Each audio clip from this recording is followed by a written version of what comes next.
Welcome back, fifth graders. We're on Domain 3 Poetry, Lesson 9, 1 Art. Our objectives are to identify and define characteristics of a villanelle poem and compose our own original villanelle.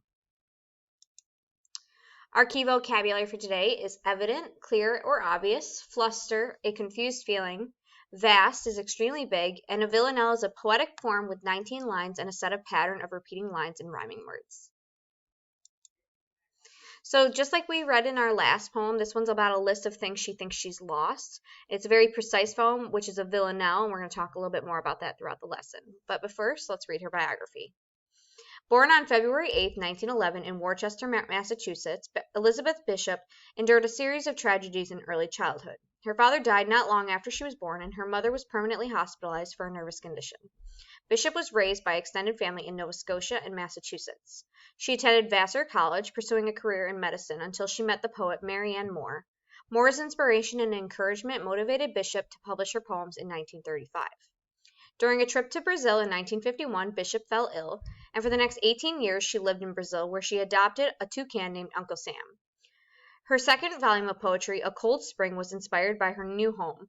Bishop was known for wit, attention to detail, and accuracy for her writing, and she often spent years writing a single poem. Bishop died in 1979.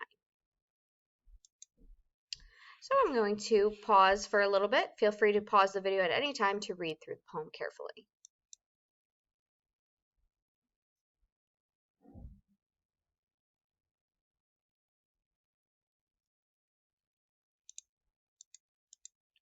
So this poem has a lot of repeated sounds in the rhyming words, and it also repeats an entire phrase or line. This is a repetition known as a villanelle. So a villanelle is a poetic form with a set appearance as shown below. It begins with a 3-line stanzas and ends with a 4-line stanza. So you'll see that there's 3-line stanzas, and then the last one was a 4-line stanza. Each stanza repeats at least one line from elsewhere in the poem. So each one of these had a line that you would find in the poem somewhere else. So for example, in stanza 2, it says, the art of losing isn't hard to master. And you'll notice that the same line is also found here. So it does repeat a couple times. And the rhyme scheme, remember we talked about rhyme scheme, is AB, AB, ABA, ABA, ABA. And it seems to repeat that, except for that last stanza where it has the 4 lines. So it goes back to repeating that rhyme. So this is what it kind of looks like. So you see that the line 1, the art of losing isn't hard to master, is also found here.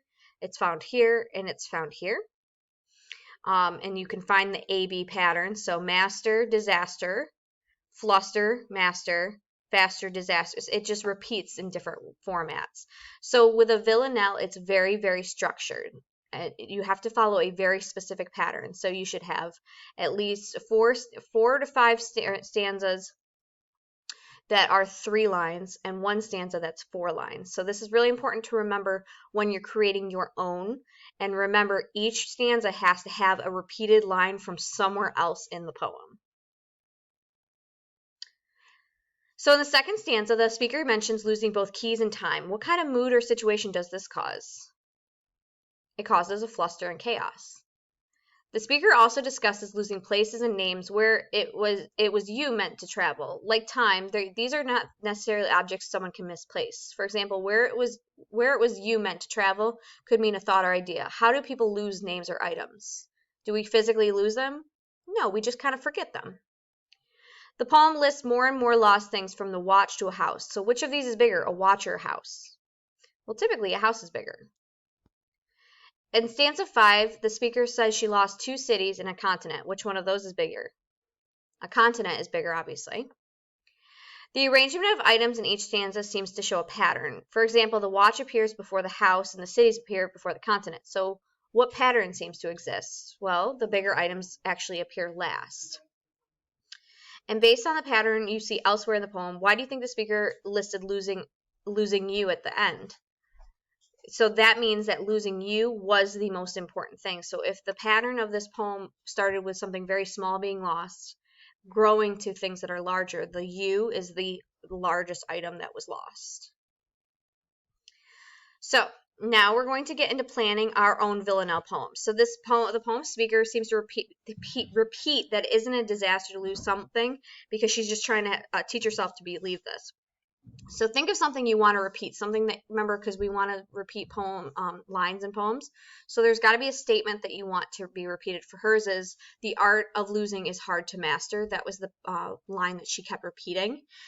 So we want you to come up with one on your own. So now that you've read and studied her villanelle, you're going to write your own. You're going to use the following prompts at the bottom to help you write and plan. The villanelle form requires repeated lines, so it's important that you find some sentences that you'd like to repeat frequently. One way to do that is to think of her example. If you need to refer back to her poem and look through it, that would be great. But please do not copy her poem because that would be plagiarism.